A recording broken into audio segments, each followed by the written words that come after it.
నమస్తే అండి. నా పేరు శివకుమారి. నేను చిన్న ముష్టివాడ నుండి మాట్లాడుతున్నాను. మీకు చాలాసార్లు నేను కలెక్టర్ ఆఫీస్లో కంప్లైంట్ ఇచ్చాను. పోలీస్ స్టేషన్లో కూడా కంప్లైంట్ ఇచ్చాను. అయ్యా, నా పేరు ఇది ఎంతవరకు కరెక్ట్? ఎన్నిసార్లు మీకు కంప్లైంట్ ఇచ్చినా నా సీసీ కెమెరా ఆపేసి వాళ్ళు తప్పులు చేసి ఎదుటివాడు తప్పు చేస్తాడంటే ఇది ఎంతవరకు కరెక్ట్? అమ్మవారు అంటే ఇది ఎంతవరకు కరెక్ట్? వాళ్ళు ఎక్కడ పడితే అక్కడ తిని ఎవరితో పడతారో వాళ్ళతో తిరిగి వాళ్ళు ఒక్కళ్ళ కాకపోతే వెళ్ళి 1000 మందితో తిరగమనండి. కానీ లేనిపోయినవన్నీ క్రియేట్ చేసి అమ్మవారు బాత్రూమ్ లేదు, చేతులు తీసేస్తారు. బాత్రూమ్కి నిన్న కాక మొన్న కానీ నేను మెట్లు కట్టానా, వెనకాతల బాత్రూమ్ తీసేశారు. ఇల్లంతానేమో శుభ్రంగానేమో తలుపులు తీసేశారు. దానికి ఇప్పుడుకొచ్చి ఎన్నోసార్లు మేము కంప్లైంట్ ఇచ్చాము, అప్పుడు రాలేదు. ఎవరితో ఒక పోరం పొక్కుది, ఒక కాపుది, వెలమది పక్కన ఆ షెల్టర్లో వెల్డింగ్ షాప్లో ఏదో పని చేసుకునేదాయి. ఈ పక్కనేమో నిన్న కాక మొన్న స్థలం ఆక్రమించిందాయి. వీళ్ళిద్దరూ వెద పనులు చేస్తే మధ్యలో ఈ జిల్లాలో, రాష్ట్రాలు, పల్లెటూరులో రెచ్చగొట్టి ఉన్నోడి మీదకు తోయిడు పెట్టండి. ఇది ఎంతవరకు కరెక్ట్? అసలు మీరు దయచేసి పోలీసు వారు, కలెక్టర్ వారు ఈ విషయాన్ని గమనించండి. నాకు 47 సంవత్సరాలు. నేను ఫేస్ టు ఫేస్ మాట్లాడతాను, కానీ అలాంటి తుంట్ర పళ్ళు, రంకు పళ్ళు, పోరంబొక్ పళ్ళు, అబద్ధాల పళ్ళు నాకు చేతకావు. నేను జీవీఎంసీలో డేటా ఎంట్రీ ఆపరేటర్గా 15 సంవత్సరాలు బట్టి వర్క్ చేస్తున్నాను. బయట ఇంటర్నేషనల్లోని, సౌదీలోని, కువైట్, ప్లస్ ఇక్కడ ఎలీనా, ఏసియన్ ఇన్ఫోటెక్, తర్వాత వరల్డ్ విజన్ ఆఫ్ ఇండియా, భాష్యము, తర్వాత జనశిక్షణ, ఇలాంటి సంస్థలో 2 అవర్స్ వర్క్ చేసేదాన్ని. కాల్ సెంటర్లో వర్క్ చేస్తూ పిహెచ్డి వరకు 2017 ఫస్ట్ ఇయర్ వరకు కంప్లీట్ చేశాను. అక్కడ 2017లో ఎప్పుడైతే ఈ హెరాస్మెంట్ అనేది స్టార్ట్ అయిందో అక్కడ నుండి నా చదువు డిస్కంటిన్యూ చేయవలసి వచ్చింది. టెట్కమ్, టీఆర్టీ, డిఎస్సి, టీఆర్టీ కూడా నాది 2018 అయ్యిందని నేను ఎన్నోసార్లు చెప్పాను. సరౌండ్ అంతా కనుక్కోమంటున్నారు. సరౌండ్ గేటండి, నా ఇంటి తాళం తీస్తున్నారు. సరౌండ్ చూసి కూడా మాట్లాడట్లేదు. అంటే ఇక్కడ ఇన్క్లూడింగ్ వీళ్ళందరూ మీరు కావాలంటే ఒకరోజు నిఘా వేయండి. అర్ధరాత్రప్పుడు ఎవరితో ఇక్కడేమో రాజలక్ష్మి ఫంక్షన్ హాలు, అక్కడేమో కేఎఫ్సి, అందులో వాళ్ళే ఉంచుకున్నది ఆ ఎస్సీ వాళ్ళు.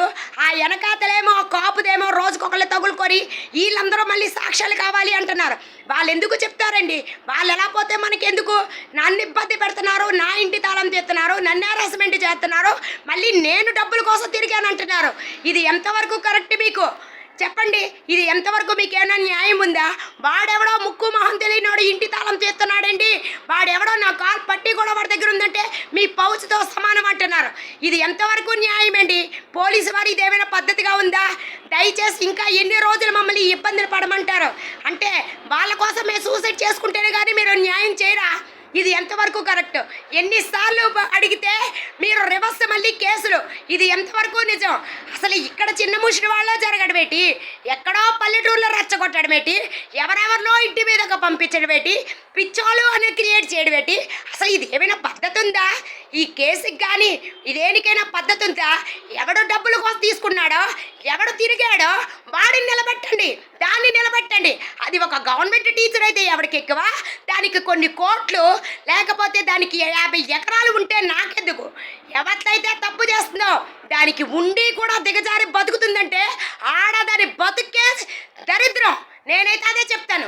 దానికి ఉండి మొగుడు ఉండగలిగి, అత్తామామలో ఉండగలిగి, కుటుంబం ఉండగలిగి దిగజారి బతుకుతున్నాయంటే అంతకన్నా లుచ్చా బతికి ఇంకోటి లేదు. తల్లిదండ్రులు లేరు, ఇంకా ఏదో చేశారు, లేదా మొగుడు లేడు, ఏదో చేశారు అంటే అది దానికి అర్థం, పరమార్థం ఉంది. కానీ ఇలాంటి లుచ్చాజాతి ఎదవల్ని వెనకేసుకొస్తున్నందుకు సిగ్గుచేటు నాకు అనిపిస్తుంది. ఇది దయచేసి మాత్రం నా ఇంటి మీద చెట్టు పడింది, నేను ఏ తప్పు చెయ్యలేదు, చేసాము అంటే వాడిని చూపించమనండి.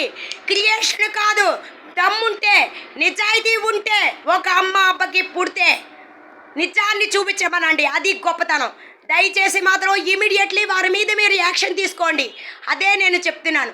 దయచేసి చిక్కాల సరస్వతి, ముప్పల రామలక్ష్మి వెనకాతల ఎంతమంది వచ్చారా అనేది నాకు తెలీదు. ఇక్కడ నా టార్గెట్లో నన్ను ఇబ్బంది పెట్టింది, నన్ను ప్రోగ్రపల్లి చేయమన్నది చిక్కాల సరస్వతి, ముప్పల రామలక్ష్మి. ఎవరితో ఫుట్పాత్ మీద తీసుకొచ్చి కాపుదాన్ని దానింటి మీదగా పంపిస్తున్నారు. ఇది ఎక్కడ కూడా అండి? ఎవరితో పడతాడితో మాట్లాడడానికి వీళ్ళందరూ కాగా నాకేమైనా చదువు సంధ్య లేదనుకున్నారా? లేకపోతే నేను సెల్ ఒకటే పట్టుకొని మెయింటెనెన్స్ అవుతూ వాళ్ళతో వీళ్ళతో సొల్లు కబుర్లు కొట్టుకొని వాడితో వీడితో పల్టీ కలిచుకొని మాట్లాడుకొని బతుకుతున్నాను అనుకున్నారా? ఏంటండి అసలు ఇది ఎందుకు అలా న్యూసెస్ చేస్తున్నారు నాకు అర్థం కావట్లే. మీరు ఎందుకు వాళ్ళ మీద కేస్తే వాళ్ళ మీద మీరు యాక్షన్ తీసుకోవట్లేదు? ఏమైనా పౌస్తో సమానం అంటారు, లేకపోతే కొజ్జా అంటుంటే కొజ్జా అంటే ఏంటండి? మనం ఎంతోమంది పడుకుంటేనే కానీ ఆ మొగాడు కొజ్జానో లేకపోతే సరైన మొగాడో తెలీదు. అలాంటిది ఇంతమంది ఒక ఆడదాన్ని లేకపోతే ఇంకో మొగాడిని కొజ్జా అంటున్నారంటే వాళ్ళకి ఎంత అనుభవం లేకపోతే అంటారండి? అసలు ఇది ఏమైనా పద్ధతిగా ఉందా చెప్పండి? ఇలాంటి మాటలకి మీకు ఎలా కనిపించారు జనాలు? మీకు నేను ఎలా కనిపించాను అంటే మీకు అఫీషియల్గా కనిపించాలి. వాళ్ళు నెమ్మదిగా ఉంటూ ఎన్ని గోతులు తీసినా పర్వాలేదు, ఎన్ని పోరంబొక్క పని చేసినా పర్వాలేదు, ఎన్ని రొగ్గు పని చేసినా పర్వాలేదు, ఎన్ని రౌడీ పని చేసినా పర్వాలేదు, కానీ ముఖం మీద అడగకూడదు. ముఖం మీద అడిగితే మీకు వాళ్ళే చేసినట్టు. అంతేనా మీ ఒపీనియను? దయచేసి మీరు వాళ్ళ మీద ఇమీడియట్లీ యాక్షన్ తీసుకోండి. నేను చెప్పింది అబద్ధమైతే మీరు నాకు ఏ శిక్ష వేసినా నేను అనుభవిస్తాను. కానీ మీరు వాళ్ళ మీద ఫోకస్ పెట్టి ఇమీడియట్లీ వాళ్ళ మీద యాక్షన్ తీసుకుంటారని నేను అంటున్నాను.